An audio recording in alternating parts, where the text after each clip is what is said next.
that side of yourself, and like your unhealed side, and like the side that you really doesn't like, you don't want to see it, but you can't, grow as a person if you don't look at your shadow. Like, I mean, yes, you can't heal if you don't look at your shadow, so you can heal when you look at it, and when you just look at it and feel it and acknowledge it, that it's there.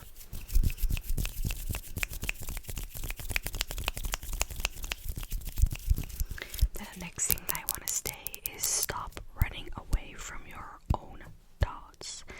I know being alone and sitting with them is really fucking hard, but running away is not gonna help you. Like, in the beginning it can be like, oh, fun, but after some time, like, the feelings, they build up, and in the end it's just gonna be too much to run away from, and then you're gonna be there with like tons of emotions, tons of situations that you didn't overcome, and that's a problem, right?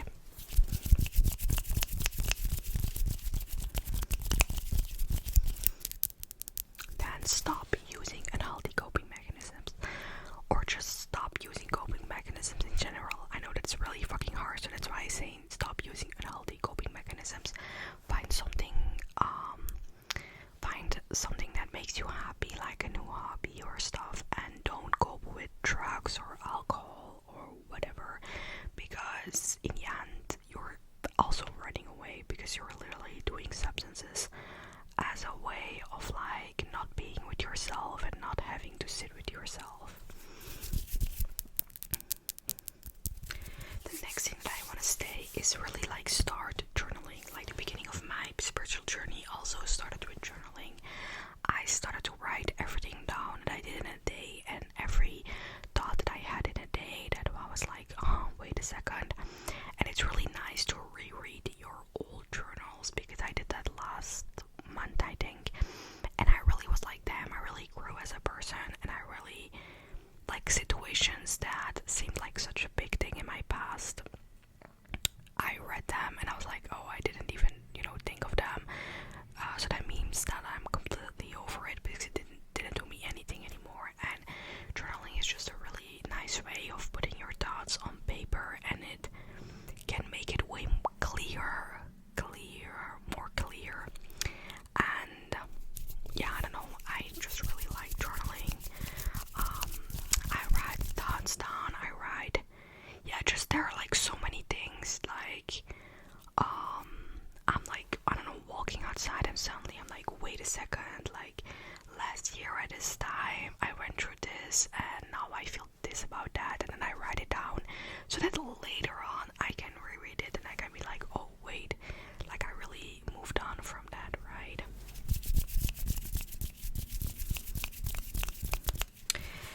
Then this is really something, it's kind of hard, but you have to see your toxic patterns and you have to try to change them. I know first of them is being aware of them. Like, if you think that you're not toxic but you are, that's already a problem.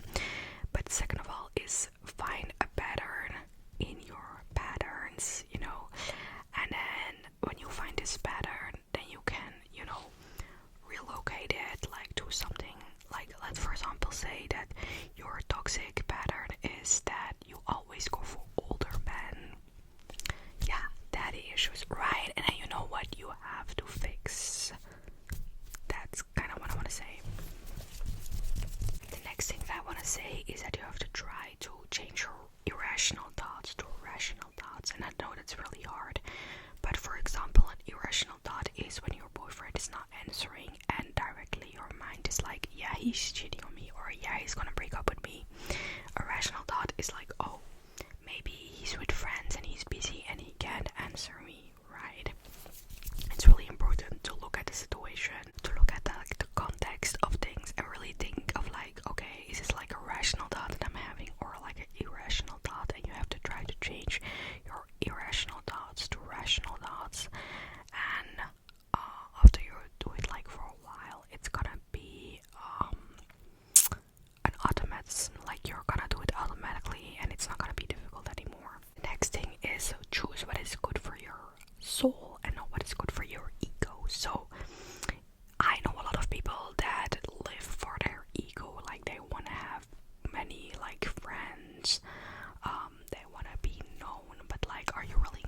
energy, you're in a negative frequency, and then you attract negative things. So you really have to, you know, stop talking bad about yourself, like hype yourself up, you know. Next thing is really important is that you can't ignore your triggers and you can't run away from your triggers.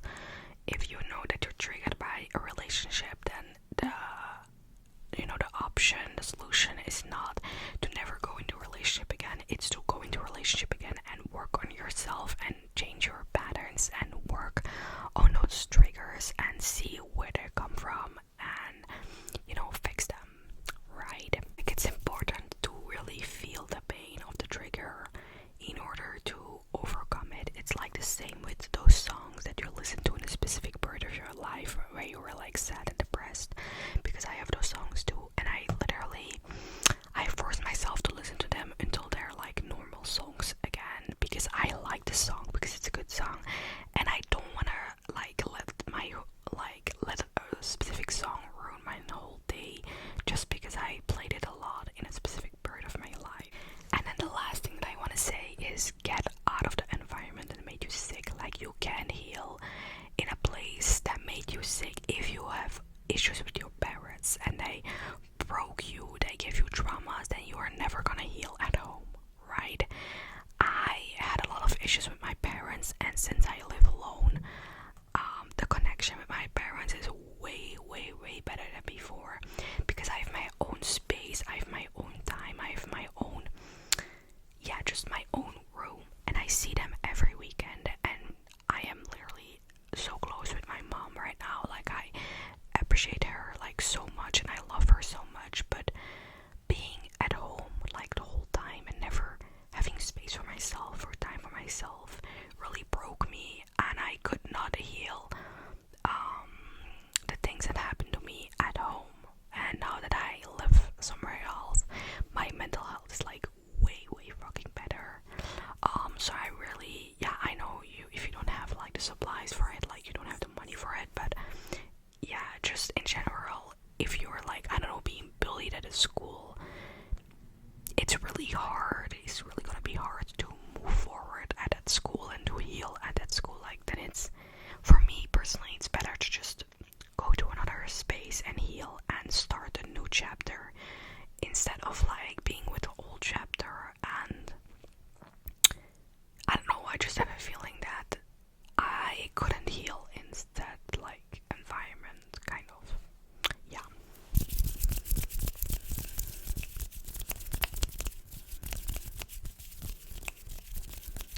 I want to say one thing more, and that is about social media, but I think I'm gonna make a separate video about social media because I have actually a lot to say about social media. But social media is a very big thing, and you should definitely be aware of all of the consequences, bad consequences